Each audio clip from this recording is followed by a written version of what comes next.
আমাদের সমাজে কিছু মানুষ রয়েছে যারা সব সময় কিছু কৌশল রপ্ত করে কিভাবে একটি অসাধ্যকে সাধন করা যায়, কি করে কার্যকে উদ্ধার করা যায়।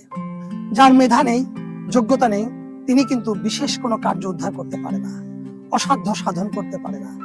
কিন্তু এই সমাজে ওই বিশেষ কার্য উদ্ধার অথবা অসাধ্য সাধন অথবা প্রমোশন পাওয়া অথবা কিছু বিশেষ করে পেয়ে যাওয়া, এগুলোর জন্য তেল মারলেই যথেষ্ট।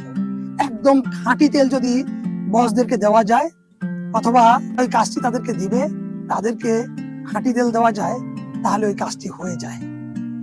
এবং কিছু মানুষই থাকে ওই কাজটি করে নেওয়ার জন্য তেল মারতেই থাকে। অর্থাৎ তেলটা হচ্ছে তাদের সিঁড়ি বেয়ে ওঠার, উপরে ওঠার অন্যতম মাধ্যম। তেল ছাড়া ওই সিঁড়ি বেয়ে তারা উঠতে পারে না।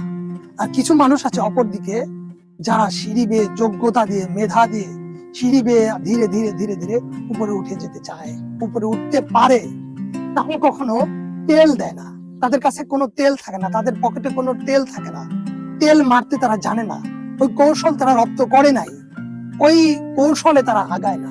তারা মূলত আগায় মেধা দিয়ে, যোগ্যতা দিয়ে, তাদের অর্জন দিয়ে।